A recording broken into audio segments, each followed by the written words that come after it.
सुनी अरदास सुआमी मेरे, सर्ब कला बन आई।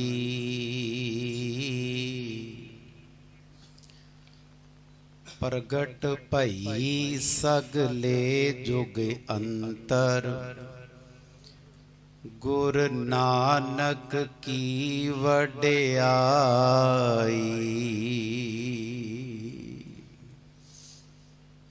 बादशाह दरवेश धन धन श्री गुरु ग्रंथ साहिब महाराज जी नूं हाजर नाजर जानते हैं। खन्ना परिवार के गृह विखे रब्बी बाणी दे इलाही कीर्तन दे नाल आपो अपनियां मन बिरतियां एकागर कर जुड़ बैठे सी।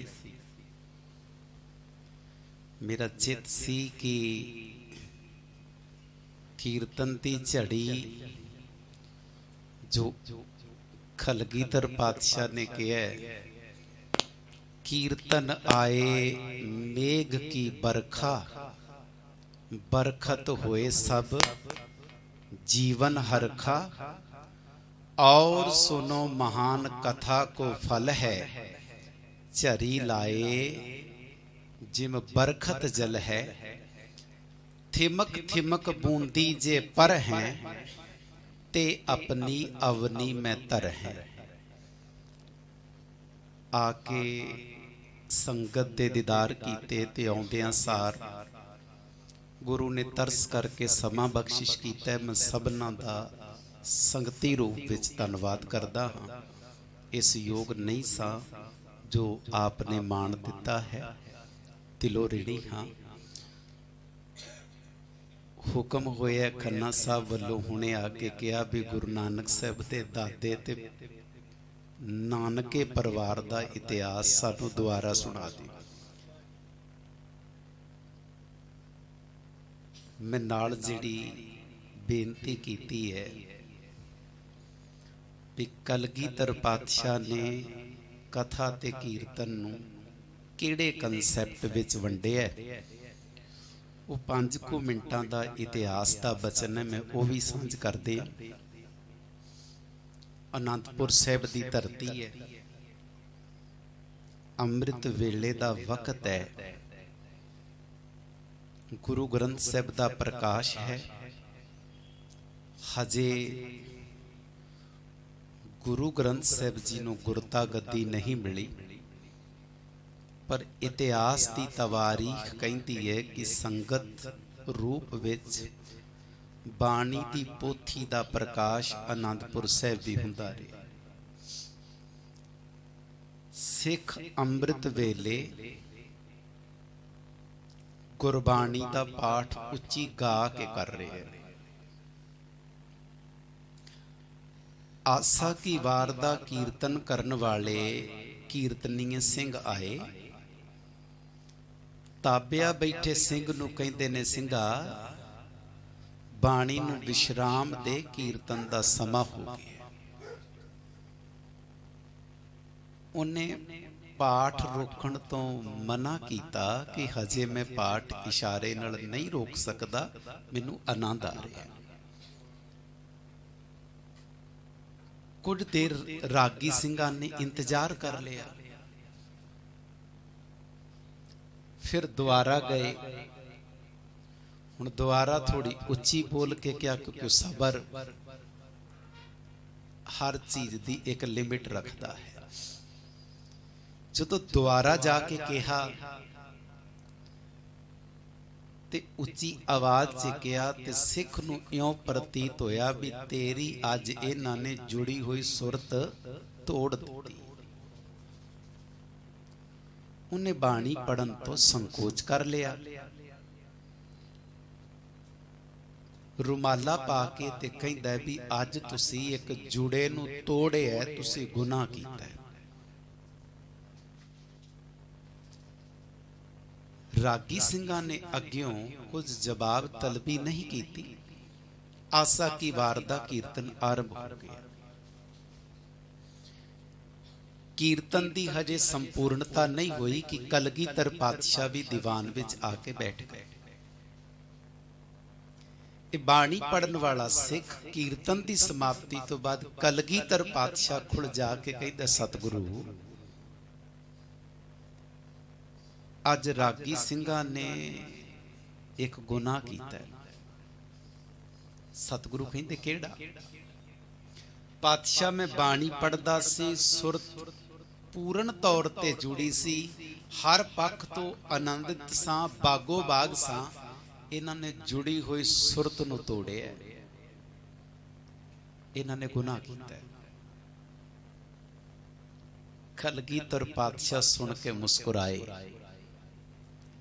तो मुस्कुरा के जिहड़ा उत्तर दिता है, पहला मैं वो छंद पढ़ के आप जी नूं सुना दियां, फिर उहदे अर्थ कर दियां।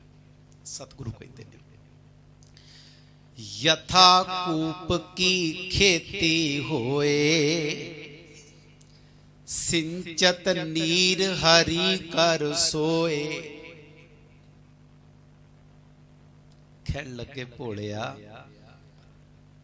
किसे किसान दा अपना खेत है, अपने खेत विच खूह है, वो खूह चो पानी लैके अपने खेत दी ते फसल हरी कर लवे, नाल जेड़े बाकी खेत ने वो ते सुके रह जाणगे।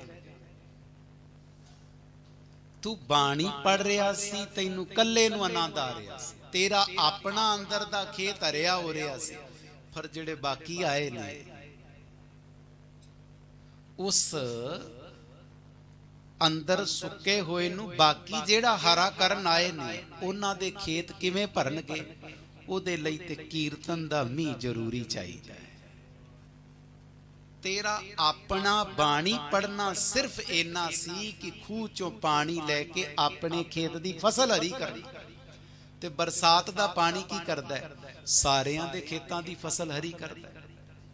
ते पातशाह ने अगला बचन किया, पहला बचन सी, यथा कूप की खेती होए, अपने खूह दी खेती होवे, सिंचत नीर हरी कर सोए। खूह दे पानी नालों हरी कर लई ते अपना खेत ते लहला गया, पर दूजियां दे खेत सुके ने। ते पातशाह कहण लगे, कीर्तन आए मेघ की बरखा। जेड़ा कीर्तन है ये ते बदलां तो पैंदे हुए मींह वर्गा है, जेड़ा तेरे खेत विच भी बराबर दा पएगा ते बाकी होर खेतां च भी बराबर दा पएगा, सारे खेत हरे होणगे। मत सोचना कि तुसी खन्ना साहब दे घर बैठे सतगुरु दी बाणी दे कीर्तन दे नाल अपने अंदर दे सुके मन नूं, हिरदे नूं तृप्त कर रहे हो, हरा भरा कर रहे हो। मैं तक रहा सी बाहर कई सज्जन खड़ोते हुए भी ध्यान ते सुरत गुरबाणी दे कीर्तन वाल सी। ते ये की है? ये ओ बरसात है जिहड़ी पता नहीं किन्नियां दा हिरदा ठार गई। पातशाह कहने लगे, कीर्तन आए मेघ की बरखा, बरखत होए सब जीवन हरखा। जिस बरसात नाल सारियां दा जीवन हरिया भरिया हो जाता है, बागो बाग हो जाता। तीसरा बचन कलगीधर पातशाह ने कीता, कहन लगे ये पहली गल सी आप बाणी पढ़ना, दूजी गल सी कीर्तन दी। कहन लगे लो कथा दी गल सुन, क्योंकि खालसा जी ने बचन किया सी भी बाद च समा मिले ना मिले, इस करके मैं बेनती है साखी दी रखी, क्योंकि कुदम चित च आया भी ये बचन भी शायद संगत ने नहीं सुनिया होएगा, सुना दिता जाना चाहिए। तीजा बचन कलगीधर पातशाह ने किया, कहने लगे, और सुनो महान कथा को फल है। लो सिखो होर सुनो कथा दा फल की है। कीर्तन ते सारी जगह बरसात नाल हरियां कर देगा, पर बरसात दा पानी उच्चे टिब्बियां ते उच्चे पहाड़ां ते नहीं रुकता, क्योंकि तेज बरसात हुई तो इकोदम रुड़ गए टिब्बे, फिर सुके दे सुके। ਉੱਚੀਆਂ ਥਾਵਾਂ ਫਿਰ ਸੁੱਕੀਆਂ। ਤੇ ਪਾਤਸ਼ਾਹ ਕਹਿਣ ਲੱਗੇ, और सुनो महान कथा को फल है, झरी लाए जिम बरखत जल है। कथा की है, जिमें बरसात दी झड़ी लगदी है, झड़ी विच बरसात तेज नहीं पैंदी, निक्कियां निक्कियां बूंदां लगातार सारा दिन पैंदियां। ਉਹਦੇ ਨਾਲ ਹੁੰਦਾ ਕੀ ਹੈ, ਜਿਹੜੇ ਟਿੱਬੇ ਹੁੰਦੇ ਨੇ, ਉੱਚੇ ਪਹਾੜ ਹੁੰਦੇ ਨੇ, ਉੱਥੇ ਵੀ ਉਸ ਝੜੀ ਦੀ ਬਰਸਾਤ ਦਾ ਅਸਰ ਹੋ ਜਾਂਦਾ ਹੈ। ਕਲਗੀਧਰ ਪਾਤਸ਼ਾਹ ਕਹਿੰਦੇ, ਜਿਨ੍ਹਾਂ ਹਿਰਦਿਆਂ 'ਚ ਕੀਰਤਨ ਦਾ ਅਸਰ ਨਹੀਂ ਹੁੰਦਾ, ਉਹਨਾਂ ਹਿਰਦਿਆਂ 'ਚ ਗੁਰੂ ਕੀ ਬਾਣੀ ਤੇ ਇਤਿਹਾਸ ਦੀ ਕਥਾ ਅਸਰ ਕਰ ਜਾਂਦੀ ਹੈ।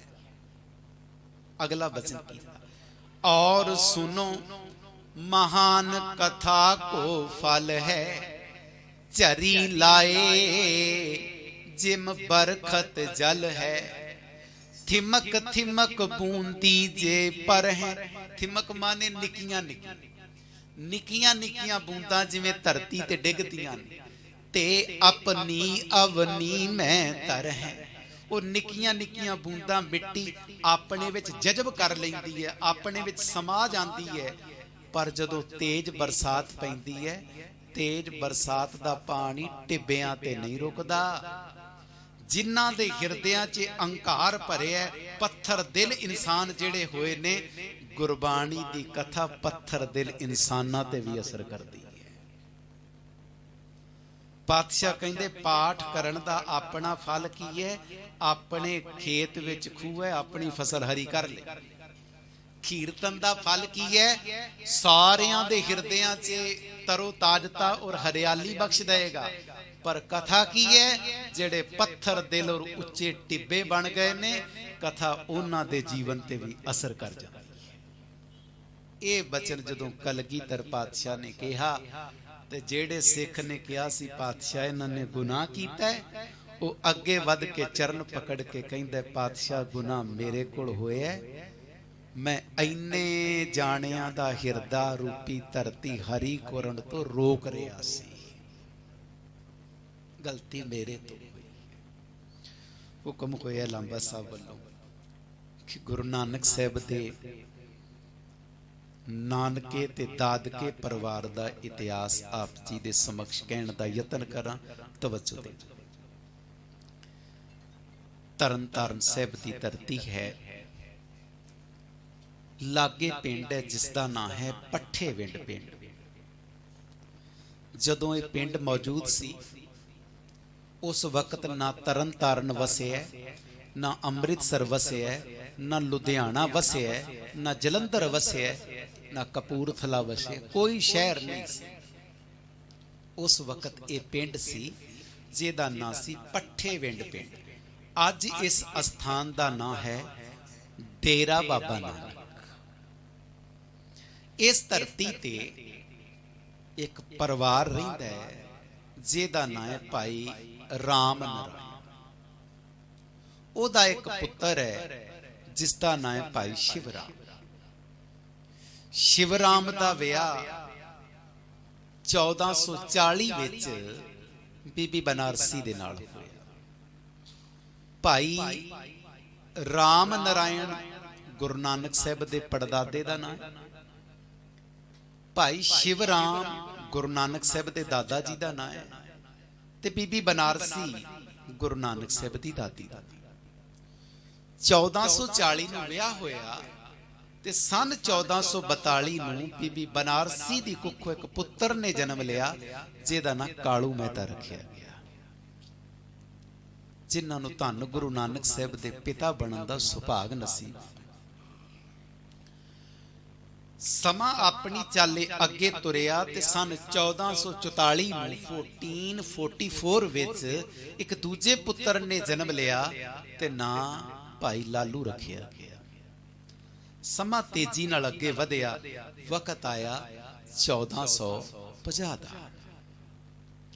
बीबी बनारसी अपने पति भाई शिवराम नूं कहंदी है, पति देव मेरी ना इको एक रीझ है, जे तुसी मेरी पूरी कर दिओ। कहण लगे भगवान ने दस कहन लगी को तमन्ना मेरे जी दी, मैं पेटों भुखी रह लवांगी, तन ते पुराने कपड़े हंडा लवांगी, मैं अपने दोनों बच्चे पढ़ाना चाहती हूं। माता बनारसी दी गल भाई शिवराम ने सुनी, कहन लगा मैं अपने पिता राम नारायण तो भी पुछ लवां। जदों कालू मेहता दे दादे तो पुछया गया ते भाई राम नारायण ने भी कहा सानू भी खुशी होएगी, साडे खानदान दे बच्चे पढ़ जाण। परिवार च फैसला होया ते सन 1450 विच दोनों बच्चे सुल्तानपुर लोधी दी धरती ते पढ़ने पा दिते। गल चेते रखना 14वीं 15वीं ते 16वीं सदी च साडे भारत देश विच सब तो उच्ची एजुकेशन जे किते मिलदी सी ते ओ सुल्तानपुर लोधी दी धरती तो मिलदी सी। तुसीं साडे देश दे बन चुके राजे बादशाहां दा इतिहास पढ़ोगे ते उन्हां दी पढ़ाई भी सुल्तानपुर लोधी दी धरती ते होई। तुसीं औरंगजेब दा इतिहास पढ़ो, 13 साल बचपन दी पढ़ाई दे औरंगजेब दे सुल्तानपुर लोधी दी धरती ते गुजरे ने। 1450 विच बच्चे पढ़ने पाए गए, वक्त ने रफ्तार पकड़ी ते 1454 विच उस्ताद ने बनारसी ते भाई राम नारायण ते शिवराम ने सुल्तानपुर लोधी बुला लिया। आख्या बनारसी तेरा वड्डा पुत्र कालू मेहता ते पढ़न विच बड़ी लियाकत ते काबलियत दिखाउंदा है, पर छोटा पुत्र लालू पढ़न विच कोई खास मुहारत हासिल नहीं कर रहा। इउं प्रतीत हुंदा है कि यह बच्चा अपना भी समा खराब कर रहा ते साडा। इउं चाहिदा है तुसीं छोटे बच्चे नूं किसे काम ला दिओ, पर वड्डा बच्चा तुसीं हजे होर पढ़न दिओ। उस्ताद दे कहण ते भाई लालू नूं 1454 च वापस ले आए ते कालू मेहता होर पढ़दा रहा। 1458 विच कालू मेहता दी पढ़ाई संपूर्ण हो गई ते पढ़ाई कंप्लीट होने तो बाद उस्ताद ने माता पिता नूं बुलाया, बच्चे नूं नाल तोरण लगा, कागज दी हिक ते लिख के दिंदा बनारसी तेरा बच्चा अज तक दे सुल्तानपुर लोधी दे पढ़े बच्चियां विचों सब तो ज्यादा लियाकत वाला है। एडी काबलियत किसी बच्चे ने हासिल नहीं की। जिस दिन तेरे बच्चे दी काबलियत किते परखी गई, ये उच्चे अहुदे दा मालक बन जाएगा। वक्त गुजरिया, परिवार बच्चे नूं घर ले आया। 1 साल तक बच्चे दी नौकरी दी भाल होंदी रही, नौकरी नहीं मिली। परिवार च बैठ के फैसला होया कि पिंड विच नौकरी नहीं मिलनी, सानू देश की राजधानी लाहौर चले जाना चाहिए है। उदों देश की राजधानी लाहौर सी। पिंड दी ते खेत दी जमीन वेची, लाहौर वाले पासे तुरे ते पट्ठे विंड पिंड जेड़ा जिथे गुरुद्वारा डेरा बाबा नानक बने, ये गुरु नानक साहब दे पड़दादे दादे ते पिता दा घर सी। इस जमीन नूं वेच के राय भोई दी तलवंडी च आके जमीन खरीदी, घर बनाउण लगे। पिंड दे चौधरी ने घर बनाउण तो इनकार कर दिता। कहण लगे पिछले पिंड चों इनकुआरी होएगी, जे तुसीं इनकुआरी च खरे उतरे ते तां तुहानूं घर बनाउण देवांगा, पहिलां तुसीं दसो पिछला पिंड छड्ड के क्यों आए। कहण लगे बच्चा पढ़ लिख के विद्वान बने, बच्चे दी खातर घर छड्डिया। इधर 2 नौकर भेजे गए, पिछले पिंड चों इनकुआरी आई, पिंड दे चौधरी ने भी दसिया, पिंड दे लोकां ने भी दसिया, उन्हां दा बच्चा पढ़ के विद्वान बने, बच्चे दी नौकरी खातर घर छड्डे। एहलकारा ने आके दसिया, राय बुलार ने भाई राम नारायण ते शिवराम नूं बुला के आख्या तुहानूं घर बनाउण दी इजाजत है, इनकुआरी आ गई है, तुसीं घर बना सकदे हो मेरे पिंड विच, पर मैनूं अपना बच्चा लिया के ते मिलाओ भी किड्डा को विद्वान बने, मैं भी तो देखा। जिस वक्त तंबू च परिवार रह रहा सी, भाई शिवराम अपने पुत्र नूं लैके राय बुलार कोल आया। राय बुलार पिंड दा चौधरी है, तखत ते बैठा है। सामने आउंदे कालू मेहता नूं देखिया, इह तखत तो उठ के दौड़ के जाके कालू मेहता नूं घुट के जफ्फी पा ली।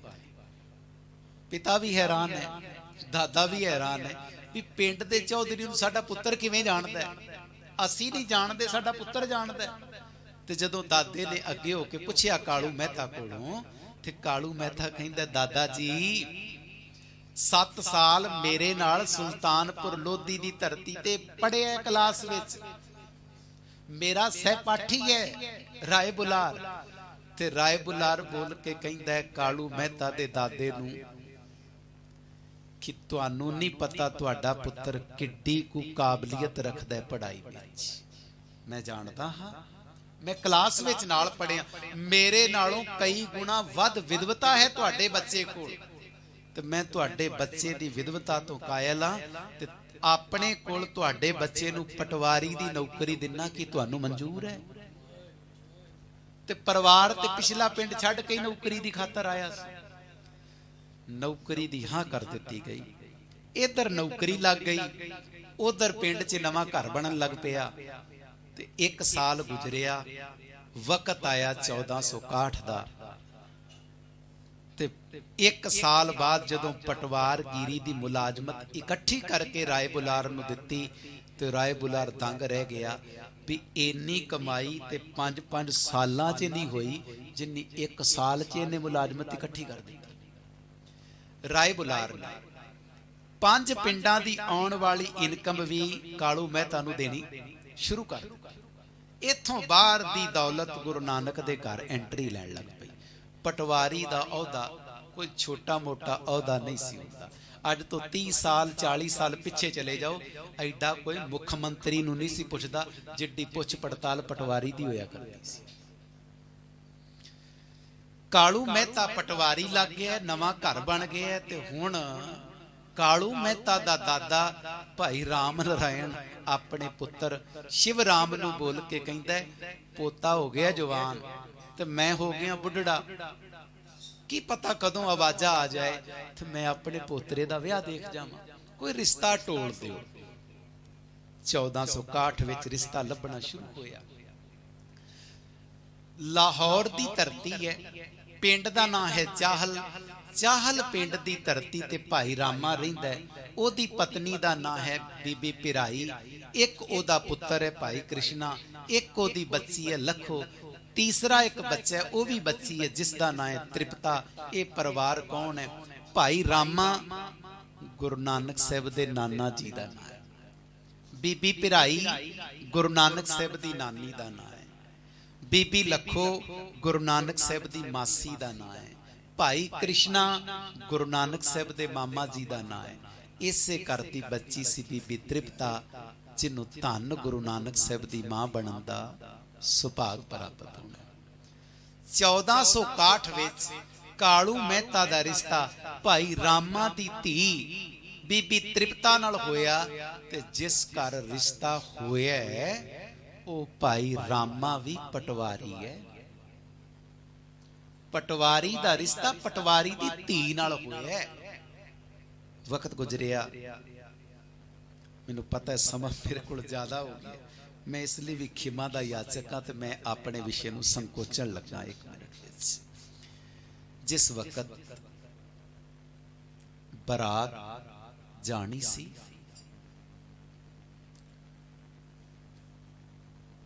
माता बनारसी नू ओदा सौरा भाई राम नारायण कहंदा धीए साडियां ना 4 पीढ़ियां च धी पैदा नहीं हुई, जिहड़ी बच्ची घर विआह के लियाउने असीं उहनूं धी बना के रखदे हां, तेरी सस मां ने भी तैनूं धी बना के रखिया। अखां च पानी भर के बनारसी कहंदी हां पिता जी मैं भी रीझां पूरियां करांगी, मैं भी बच्ची नूं घर च धी बना के रखां।